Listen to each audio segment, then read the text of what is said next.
Mateus capítulo 9, do verso 1 ao verso 8, diz assim a palavra do nosso Deus.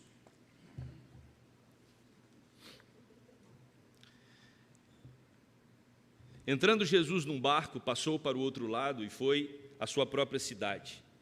E eis que lhe trouxeram um paralítico deitado num leito. Vendo-lhes a fé, Jesus disse ao paralítico: tem bom ânimo, filho, estão perdoados os teus pecados. Mas alguns escribas diziam consigo: este blasfema. Jesus, porém, conhecendo-lhes os pensamentos, disse: por que cogitais o mal no vosso coração? Pois qual é mais fácil, dizer: estão perdoados os teus pecados, ou dizer: levanta-te e anda? Ora, para que saibais que o Filho do Homem tem sobre a terra a autoridade para perdoar pecados, disse então ao paralítico: levanta-te, toma o teu leito e vai para a tua casa. E levantando-se, partiu para sua casa. Vendo isto, as multidões, possuídas de temor, glorificaram a Deus, que dera tal autoridade aos homens. Oremos. Bendito Deus, obrigado porque estamos aqui na tua casa, louvando o teu nome, e temos a oportunidade nesse momento de aprendermos um pouco mais daquilo que o Senhor tem para nos instruir por meio das Sagradas Escrituras. Ilumina a nossa mente, desvenda os nossos olhos, nos ajuda a entender qual é o teu recado, Pai, para que saiamos daqui supridos espiritualmente. Essa é a nossa oração no nome de Jesus. Amém. Vivemos um momento no Brasil muito peculiar, único, talvez, quando se trata de temperatura política. E observar a sociedade e imaginar o que a sociedade está observando a respeito da igreja evangélica é um exercício que nós precisamos fazer. Nós devemos olhar para as pessoas que não estão dentro da igreja e tentar, até mesmo por meio de conversas, tentar entender o que elas estão pensando a respeito desse engajamento da igreja evangélica com a política. Historicamente falando, não é difícil entender que tem tudo para dar errado. Todas as vezes que a igreja se envolveu demasiadamente com a política e com o poder, gerou consequências que não foram benéficas para a igreja. Por uma razão muito simples. A igreja, ela tem uma outra mensagem. A igreja tem um outro propósito. O propósito da igreja é falar sobre Jesus, pregar Jesus, enaltecer Jesus, mostrar Jesus ao mundo. E se você perguntar para as pessoas que estão aí fora da igreja, se elas têm, no meio de tudo isso, percebido Jesus, provavelmente a resposta vai ser não. As pautas são inúmeras, mas é difícil identificar Jesus Cristo como Senhor e Salvador diante de tudo o que está acontecendo. E aí nós corremos um risco muito grande, o risco de estarmos envolvidos nas coisas de Deus, defendermos causas que até acreditamos que estão ligadas aos princípios de Deus. Nós podemos estar numa busca para fazer com que o país absorva características que são marcas do povo de Deus, mas simplesmente estarmos ignorando Deus. A nossa mensagem é Jesus Cristo, e essa mensagem ela precisa ser límpida, ela precisa ser transparente, ela precisa ser clara. A sociedade tem que olhar para nós e elas precisam ver claramente Jesus Cristo na nossa vida. Nós somos o reflexo de Cristo no mundo. Ele é a luz, nos ilumina, e essa luz mostra para o mundo o Cristo que vive em nós. Mas a situação no Brasil está distorcida, e aí, meus irmãos, nós precisamos promover uma insegurança e um temor no coração. Porque se as pessoas não estão vendo Jesus através daqueles que se dizem ser discípulos dele, o que as pessoas estão vendo?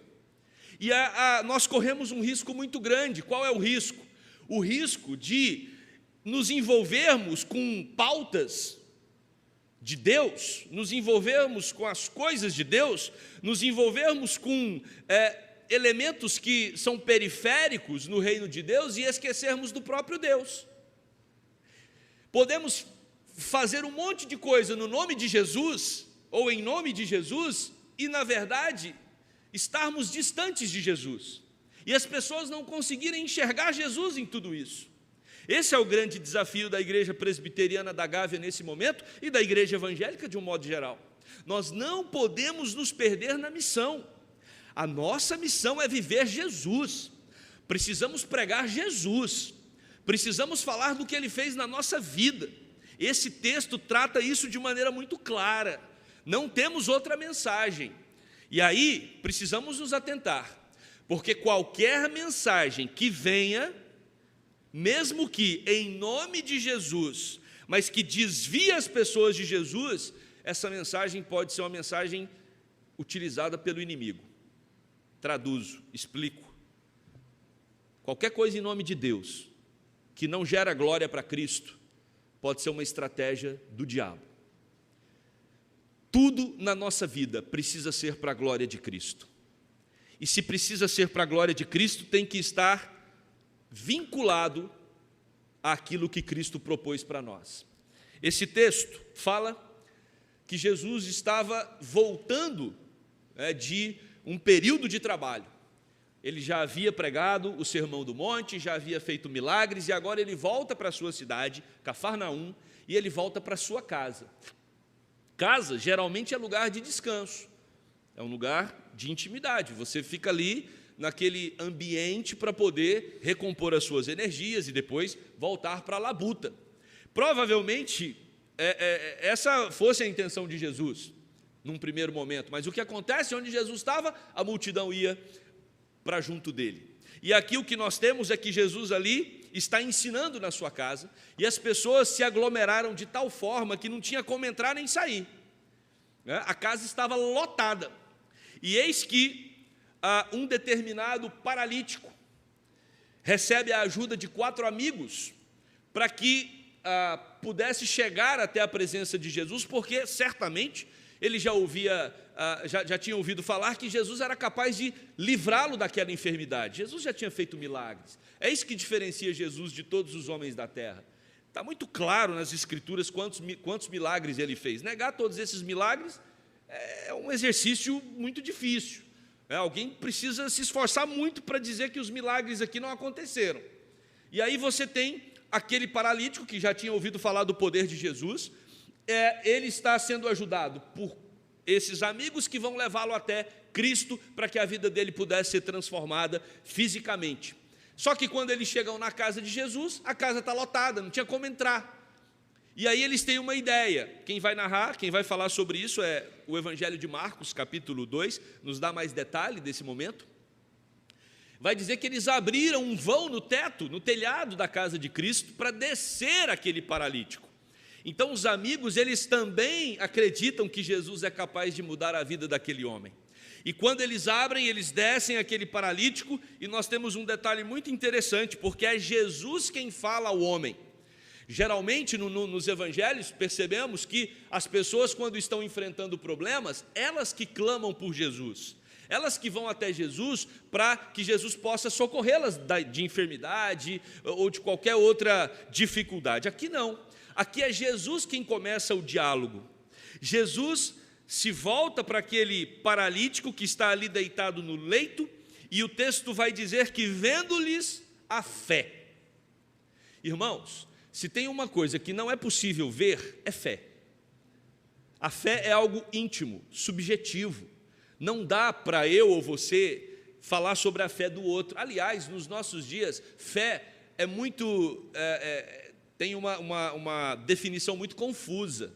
Para algumas pessoas, fé está muito mais vinculada a pensamento positivo, não é? Então, tem gente que acredita que porque repete muito alguma coisa, aquela coisa vai acontecer. Então, alguém que fala, eu vou conseguir um trabalho essa semana, eu distribuí currículo, eu vou conseguir trabalho, eu vou conseguir, em nome de... Aí bota um em nome de Jesus, assim, para dar mais poder ainda, né?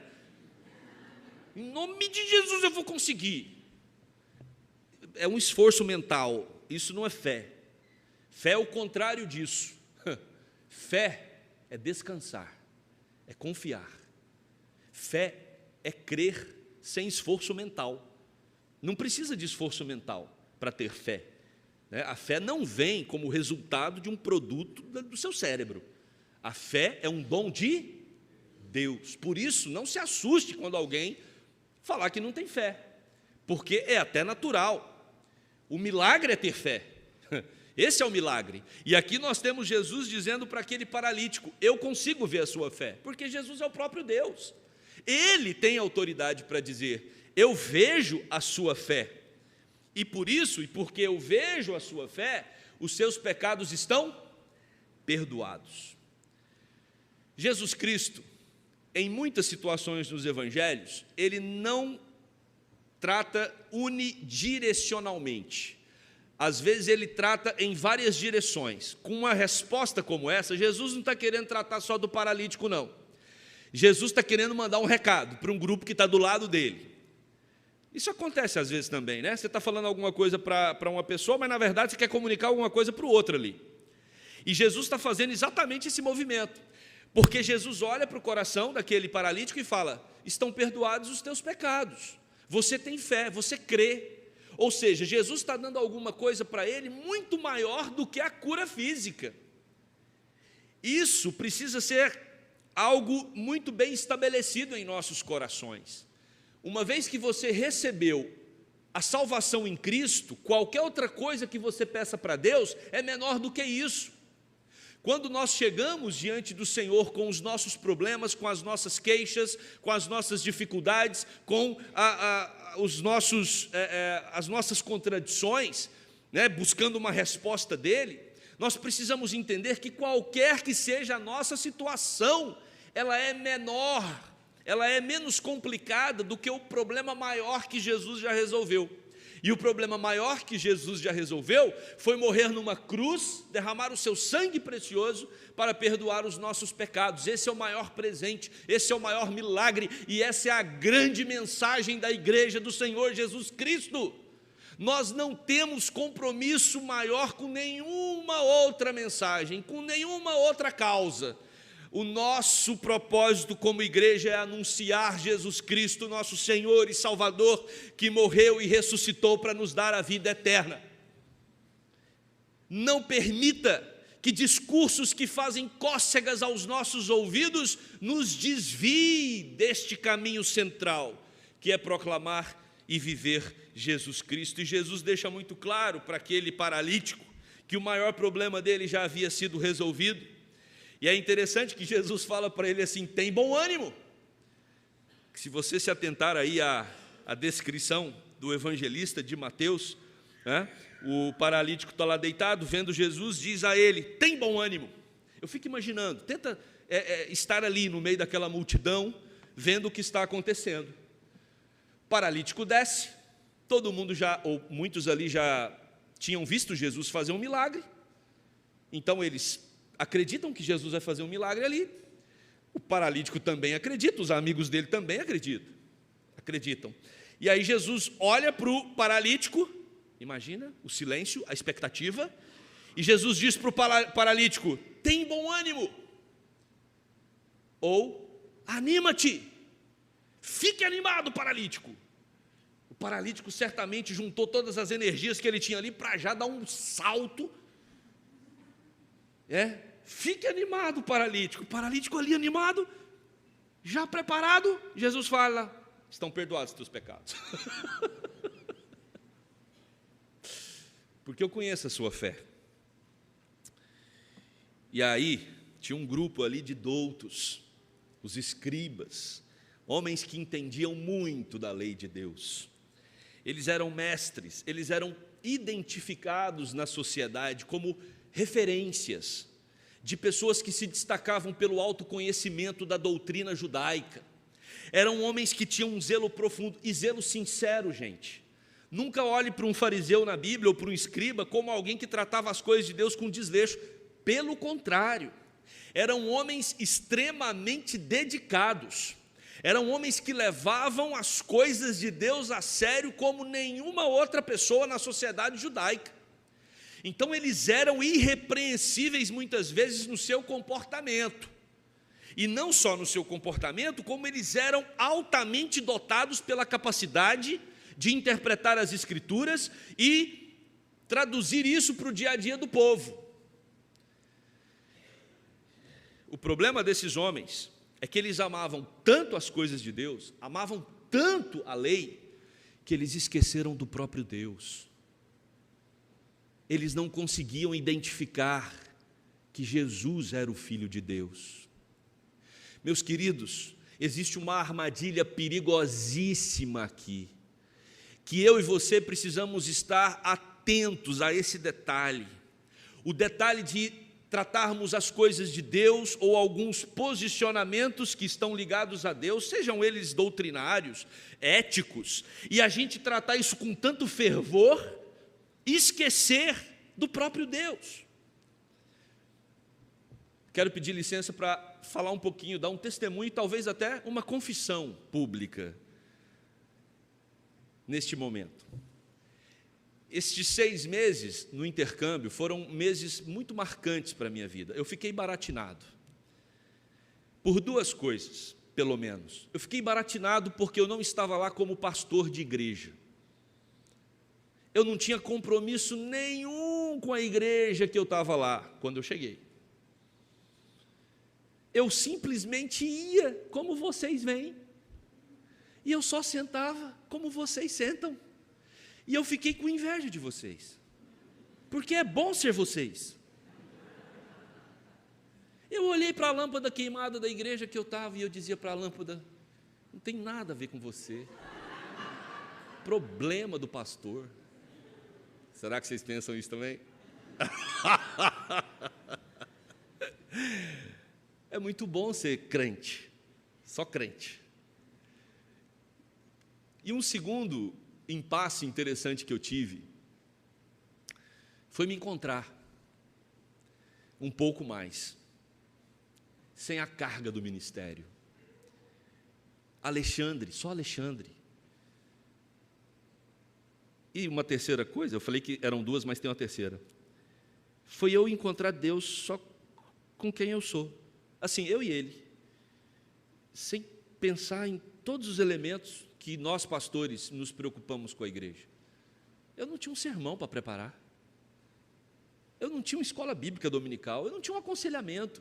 Eu só tinha que estudar para o que eu fui fazer, né? E eu fui ter o meu momento com Deus assim, eu e Ele. E a percepção é de que nós pastores, e eu quero falar mais de mim mesmo, né? Claro, óbvio. É muito fácil virar um fariseu. É muito fácil virar um escriba. É muito fácil ser uma pessoa que se mata pelas coisas de Deus, que trabalha, que se dedica, que se envolve, que vibra, que aconselha, que prega, que dá aula, que está com os jovens, que vai com os adolescentes, que fala na SAF. Muito bom.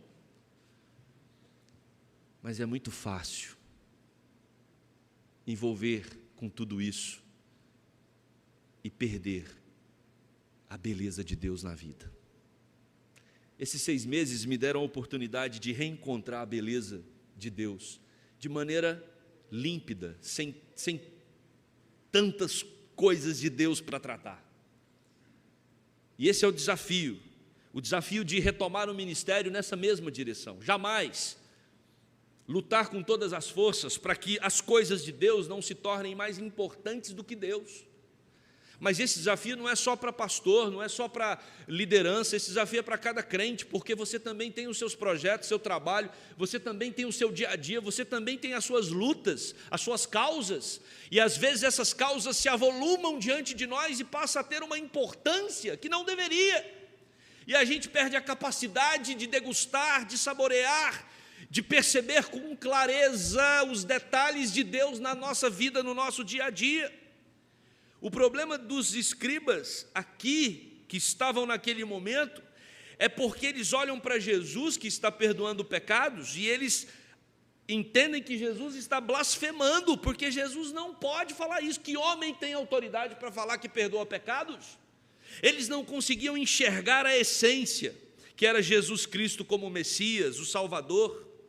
E aí, esses escribas não verbalizaram que Jesus estava blasfemando, eles só pensaram, mas Jesus conhece os corações. E o texto vai dizer que Jesus conhece os pensamentos, versículo 4. Jesus conhece as manobras dos corações. E Jesus então diz para eles: olha, vocês estão preocupados porque eu perdoei os pecados desse paralítico? Estes religiosos estavam dentro de uma estrutura tão rígida que os impedia de perceber o Redentor e o sobrenatural de Deus. O problema, irmãos, não é a estrutura em si, mas os distorcidos valores em nome de Deus. Por isso, cuidado, para não entulhar a vida com as coisas de Deus e perder a capacidade de enxergar o próprio Deus. O versículo 5, Jesus Cristo agora já não está tratando com um paralítico diretamente, ele se volta para essa liderança religiosa do seu tempo, e ele fala para eles: para que vocês saibam que eu tenho poder para perdoar pecados, levanta-te e anda. E o paralítico levantou e andou. Um milagre aconteceu. Deus é Deus de milagres. E quando nós olhamos nas Escrituras, nós percebemos que o ministério de Jesus, ele é marcado por milagres, como em nenhum outro momento da história. Você pode pesquisar toda a história humana, você não vai encontrar um período que descreve tantos milagres quanto nos 3 anos em que Jesus exerceu o seu ministério. Os evangelhos tratam disso assim aos montes. Você tem descrições específicas de milagres, mas você tem textos dos evangelhos que vão dizer: e Jesus curou a todos. Nós nem sabemos quantos tinham lá. Jesus curava a todos. E surge uma pergunta: no Antigo Testamento era assim? Não, não era. Você tem milagres pontuais no Antigo Testamento. E aí você tem esse volume enorme de milagres no ministério de Jesus. Depois que Jesus morre e é assunto aos céus, você ainda tem milagres acontecendo em grande número na era dos apóstolos, e depois os milagres vão diminuindo novamente, e eles continuam acontecendo, mas não na mesma proporção como no ministério de Jesus. É como se você imaginasse uma torneira, que fica ali pingando, o milagre, cada gota, um milagre que Deus fez ali no Antigo Testamento. Quando chega na era de Cristo, nos 3 anos de Cristo, essa torneira é completamente aberta, e os milagres jorram, e depois essa torneira volta a ser gradativamente fechada, mas continua pingando, milagres continuam acontecendo, mas não como aconteceu no período em que Jesus viveu aqui na terra. E você pode então fazer uma pergunta: mas por que durante o ministério de Jesus tantos milagres aconteceram através dele? Isaías, capítulo 35, do verso 4 ao verso 6, nós temos a resposta. O texto diz: dizei aos desalentados de coração, sede fortes, não temais, eis o vosso Deus. A vingança vem, a retribuição de Deus. Ele vem e vos salvará. Olha que interessante o texto do profeta Isaías. Primeiro, ele vem salvar. O que Jesus faz com o paralítico no primeiro momento? Estão perdoados os teus pecados. A prioridade é salvação, a prioridade não é milagre. Mas aí o versículo 5, o profeta Isaías diz: então se abrirão os olhos dos cegos, e se desentupirão os ouvidos dos surdos, os coxos saltarão como cervos, e a língua dos mudos cantará. Quando João Batista está ali com seus discípulos, e os discípulos estão com uma dúvida: será que esse Jesus aí é o Messias ou não é? Eles perguntam para João Batista: João Batista, tem um homem andando dizendo que é o Messias, ele é ou não é? E aí João diz: vai lá, pergunta para ele. E eles, quando chegam para Jesus, falam: Jesus, você é o Messias esperado? E Jesus responde com esse texto de Isaías. Jesus responde para os discípulos de João: diga para João que os cegos veem, os surdos ouvem, os mudos falam e os coxos andam. Era a senha do Antigo Testamento a respeito da vinda do Messias. Os milagres de Cristo testificavam que ele era o Filho de Deus, que tinha poder sobre a enfermidade e continua tendo, que tinha poder sobre a morte e continua tendo, e que tinha poder de transformar qualquer realidade. Esta é a mensagem que a igreja da Gávea precisa continuar pregando. Jesus Cristo é o mesmo ontem, hoje e será para todo sempre. Ele faz milagres hoje? Faz. Ele continua curando pessoas? Continua. mas a nossa principal mensagem é que Ele perdoa pecados, Ele salva e Ele dá a vida eterna. Por isso, irmãos, o versículo 6 vai nos mostrar que quando Jesus Cristo cura aquele homem, o propósito central não era só a cura, mas era mostrar que Ele sim tem poder para perdoar pecados. O foco é o perdão. E aí o texto no versículo 7 vai dizer que levantando, aquele homem partiu andando para sua casa, levando a maca. Vendo isto, diz o verso 8, as multidões possuídas de temor glorificaram a Deus, que dera tal autoridade aos homens. Sabe o que gerou no coração da multidão que estava lá? Medo. Medo. Não medo, porque Jesus pode fazer algum mal, mas um medo, a palavra aqui, temor, está ligada a assombro. As pessoas se assustaram com a grandeza de Deus, se assustaram com o poder de Deus. Enquanto nós não ficamos impressionados com aquilo que Cristo fez na nossa vida, quando Ele perdoou os nossos pecados, enquanto essa mensagem não for a nossa mensagem central, nós estaremos vivendo aquém da nossa fé. E aí o texto vai dizer que depois do temor eles começam a glorificar a Deus. Impressionados eles dizem, quem foi que deu tamanha autoridade aos homens? E eles falam isso porque eles olham para Jesus, que está na sua própria cidade, Cafarnaum, eles sabem que Jesus é o filho da Dona Maria e do seu José carpinteiro, e eles estão impressionados com o poder que esse Jesus tem. Poder que foi manifesto de diversas formas, na ressurreição de Lázaro, na ressurreição de crianças, poder que foi manifesto curando pessoas a todo momento, mas a mensagem central não é essa. A mensagem central é: Jesus perdoa você dos seus pecados e Jesus te dá a vida eterna, que somente Ele é capaz de dar, porque Ele morreu numa cruz, ressuscitou, está assentado à destra de Deus Pai. Quero concluir esse sermão fazendo um desafio para a nossa querida igreja. No momento em que a sociedade olha para a igreja evangélica brasileira e ela fica confusa, ela percebe uma distorção, ela às vezes tem a impressão que essa igreja tem uma pauta, e essa pauta que eles acham que a igreja tem está tão distante da pauta que Jesus deixou para nós. Eu e você, como igreja de Cristo, precisamos estar atentos e deixar muito claro para aqueles que vivem ao nosso redor, através dos nossos canais de comunicação, que o centro da nossa vida e da nossa fé está em Jesus Cristo, nosso Senhor.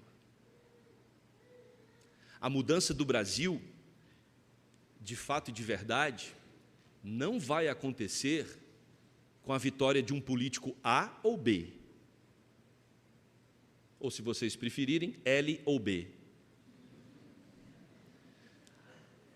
A transformação do nosso país, ela vai acontecer quando a igreja estiver centrada na mensagem de que só Jesus Cristo é o Senhor, o Rei dos Reis, o Senhor dos Senhores. Feliz é a nação cujo Deus é o... Não é feliz é a nação que elege fulano ou beltrano. Feliz é a nação cujo Deus é o Senhor. Nós, como igreja do Senhor Jesus Cristo, proclamamos essa mensagem. Infelizmente, obstruída por tantos outros discursos em nome da igreja, precisamos nos atentar ao cerne, e o cerne é Jesus Cristo, é o centro da igreja presbiteriana da Gávea. Amém? Que Ele continue sendo o Senhor sobre nós. 55 anos, ainda temos uma missão a ser cumprida, que o centro desta igreja continue sendo Jesus e que a mensagem permaneça a mesma. Ele perdoa os teus pecados e Ele também pode fazer um milagre na sua vida. Creia nisso, deposite-se aos pés dEle, experimente o milagre que Ele tem para você. Amém? Oremos. Querido Deus, muito obrigado pelo privilégio de pertencer a uma igreja que está atenta aos movimentos sociais do Brasil está atenta aos perigos que corremos como igreja, de às vezes nos perder em discursos periféricos, que até usam o nome de Deus, e esquecermos da essência, da mensagem central, daquilo para o qual fomos chamados: proclamar Jesus Cristo como Senhor e Salvador. Não temos outra mensagem. Nada vai mudar o Brasil a não ser corações transformados, corações que reconhecem que Jesus é aquele que perdoa os pecados. É só esse o caminho, não tem outro. Oh Deus, dá-nos intrepidez para anunciar essa verdade, a verdade de que Jesus Cristo veio ao mundo, morreu, ressuscitou e garante ressurreição a todo aquele que crê no seu nome. Este é o teu reino, Deus, esta é a mensagem do teu reino, é sobre isso que falamos, é nisso que nos alegramos, essa é a razão desse culto, Deus. Bendizer o teu nome, bendizer Jesus Cristo, nosso Senhor, por meio de quem os nossos pecados foram perdoados. A Ele seja a honra, a glória e o louvor para todo sempre. Amém.